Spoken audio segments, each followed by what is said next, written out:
Okay, so last night Clay and I watched Rise of the Guardians. So, yeah, there's another notch in the DreamWorks belt. I think next is The Croods, which is a movie I've never seen before. I'm mildly excited because one of the directors of How to Train Your Dragon, one of the directors of Lilo and Stitch. Next is Turbo, another movie I've never seen. Clay apparently has, and he's actively dreading it. So, oh boy, we'll see how it goes. So for all I know, Rise of the Guardians will be the last good movie for a while. Or it'll be like, no, like they're fine for a while. And so as I just indicated, I did enjoy the movie. I do like the movie. I have seen it before. I remember the first time I saw it thinking, this movie's good, not great. I'm not really sure, like, I'm enjoying it, but I don't love it. And I'm not exactly sure why I don't love it. And having rewatched it, I kind of have the same vibe. Like, I remember as soon as the movie was done, it was Clay and I kind of like discussed, like, all right, what'd you think of the movie? What'd you think from the movie? And I remember saying, this movie just screams 7 out of 10. And it feels kind of accurate. Maybe like an 8 out of 10, but I guess here's kind of the thing. The basic idea of the movie, if you're not familiar, is essentially a lot of the supernatural holiday characters exist and they kick ass. You have Santa Claus, the Sandman, the Tooth Fairy, and the Easter Bunny. And Santa's, he's this big, happy Russian guy played by Alec Baldwin. And every time I remember that, I'm like, oh yeah, I completely forgot he was in this movie. Because, like, he's very unrecognizable. I actually think his performance as Santa is fantastic, which is just a weird sentence to say. And yeah, there's scenes where Santa's just really jolly, enjoying his time in the workshop. He teleports places with snow globes. He has this really badass sleigh, and he fucking dual-wields swords. And, the Easter Bunny is played by Hugh Jackman, going full Australian. And I don't know if because I know it's based off a book. I don't know if he's Australian in the book. They're like, oh, you know what we should do? We should hire Hugh Jackman. Or if they hired Hugh Jackman and then said, hey, why don't we just make him aggressively Australian? And it's the kind of thing that if you're in the right mindset, it's a really cool idea. It's a really hype idea. You're like, dude, I'm watching the Easter Bunny fight the boogeyman, because the main antagonist is the boogeyman, by throwing fucking boomerangs at him. And again, Santa's dual-wielding swords while fighting these, like, nightmare sand horses. I don't know why I could not think of the word horses. I kept wanting to call them mares, and I'm like, I don't know if they're female or not. But it's the kind of thing that gets you really hyped. Or it's the kind of thing that makes you go, this is really stupid. Like, this is a movie about the Easter Bunny fighting the boogeyman while dual-wielding boomerangs, and Santa's like a sword fighter? What am I watching? And as I'm watching the movie, there's times where I'm like, I'm getting really into the idea, and other times where I'm just like, this is kind of dumb. But I will say consistently, I think the visuals are fantastic. Like, God, anytime they're either Sandman or Pitch, that's what they refer to as the boogeyman. He is pitch black. Anytime they're using their powers, because their powers work very similarly, it's like just a fucking treat for the eyes. When you're seeing Santa's workshop and like the elves and the Yetis, because he has a bunch of Yetis working for him, doing shit, or just like all like the toys going around, which you don't see a whole lot of, what you do, like, it's really cool. It's like, it's very imaginative.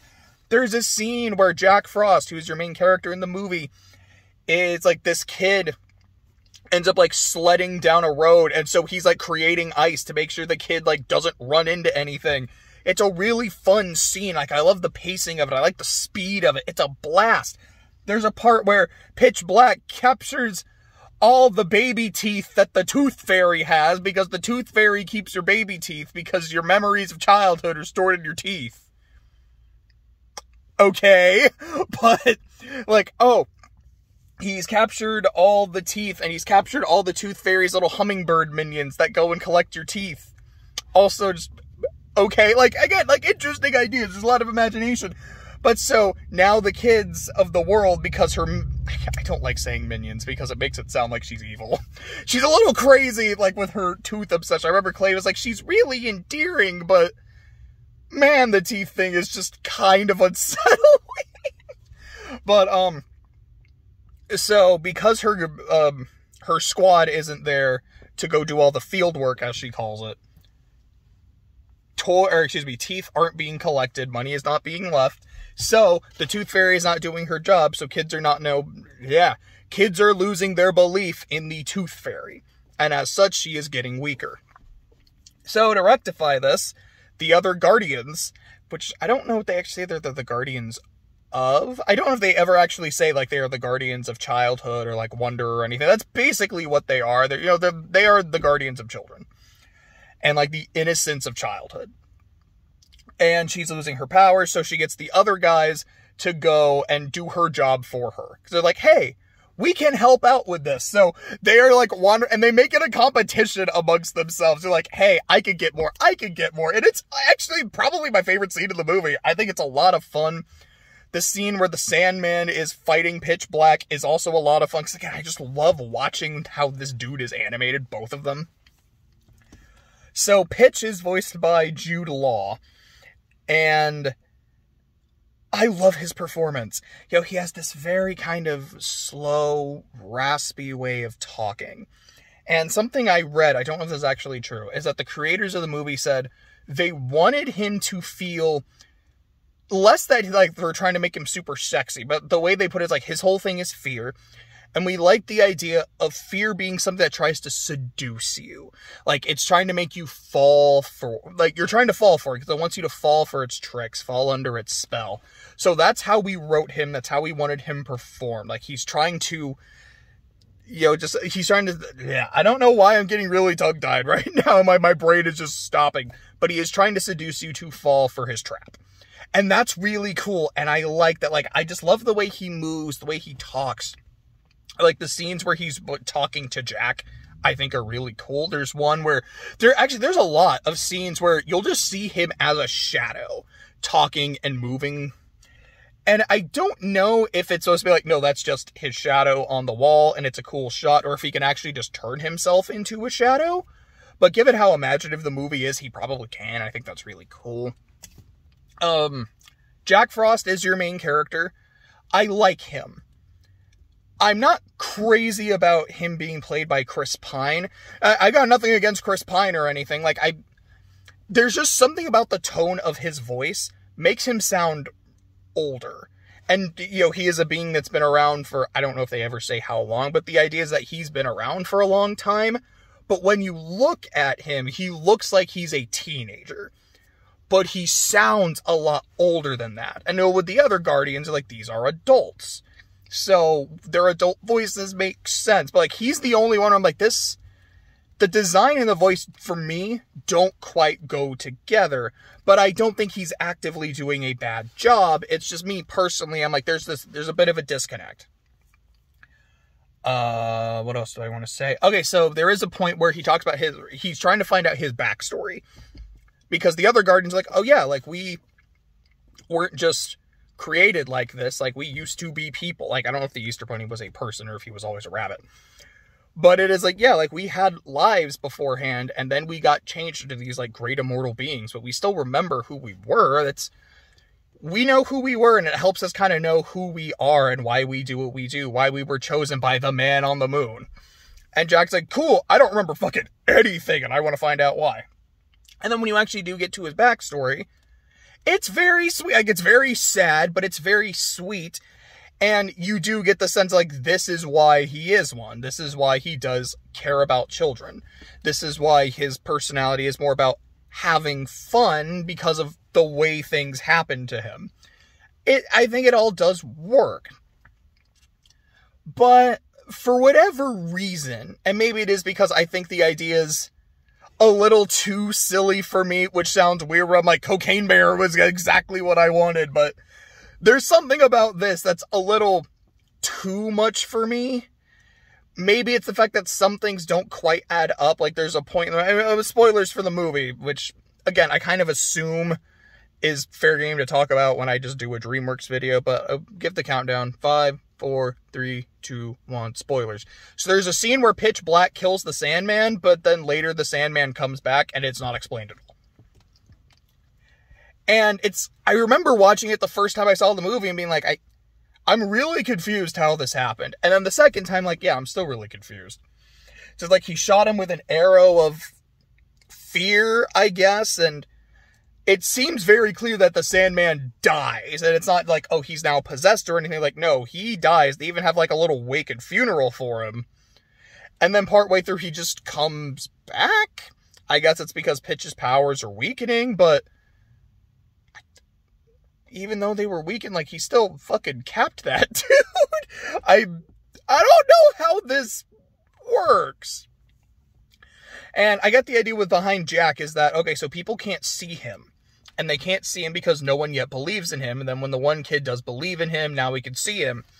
But on the other hand, there's a part where the kid's mom first mentions Jack Frost, so people are aware of him. And then she even says, oh, but it's not a real thing. It's just a term we have. So was the term named after Jack? Was Jack named after the term? I don't exactly know how that works. And like, is that a major thing? No. But they're the kind of things that make me go, wait, so how does that work? I'm just a little bit confused. And like, yeah, why doesn't Jack have his memories? The others all do, and because like the way it's presented does not come across as, yeah, we didn't have our memories when we woke up either, and it took us some time to figure out who we were, but now that we did, we kind of figured everything out. They're all just like, wait, you don't know who you were? That's weird. Yeah, I mean, we'll try to help you figure it out. Like, yeah, I guess we find your teeth.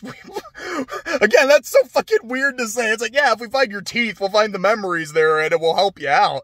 But it's like, yeah, there's no... I mean, maybe it's something in the book. Maybe it's something in the movie I missed.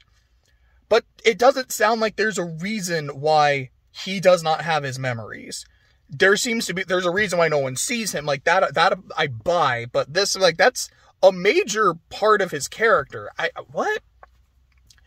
And then they, Easter's about to happen. They're like, okay, you know, we fought him off when it came to the Tooth Fairy, but she's still missing all of her employees. It sounds a lot better than Minions. Like, she's missing them, so, yeah, you know, she's kind of in a bad situation. Sandman just fucking died. But hey, tomorrow is Easter, you know, Easter's about, it's spring, it's about new beginnings, hope. We're gonna have a great Easter. And then you get to see, like, the Easter Bunny's war, and you're like, oh, this is actually really cool. It's like Willy Wonka Egg Factory. I like the line with Santa, and he's like, you know, friend, I will tell you this is the only time I will say it. Easter's more important than Christmas. Like, did you guys hear that? Like, yes, I got him to say it.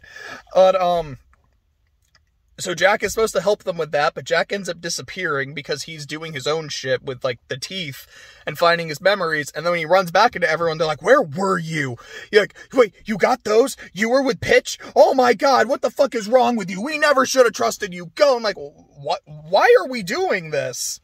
Like, you guys aren't even going to let him talk and, like, say what the hell happened? Because he doesn't even get a chance to say anything. And they're like, oh yeah, Jack is the only one who can fight Pitch. Like, is he?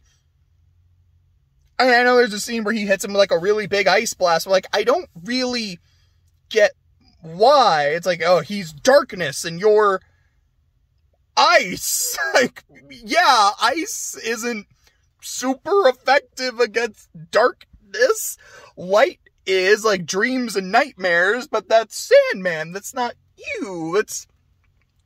I mean, maybe it's because Jack's whole thing, like, his core, his center is that he's fun, and that fun is the thing that defeats fear. Like, sure, but it's like Jack's personality gives him an edge against Pitch, but not his actual powers. But the way it's written makes it sound like, no, it's your powers. Like, we needed your power, and you weren't here because the rest of us can't fight him off, even though I don't know. It's like, I don't buy it. And yes, it's a movie with Santa and the Easter Bunny. It's like, yeah, you got to be able to suspend your disbelief. You're like, yeah, sure, whatever. But even in the world it presents, there are some things to me that don't quite add up. Do I enjoy the movie? Yeah. I think it's gorgeous. I think there's so much imagination. It's a fun time.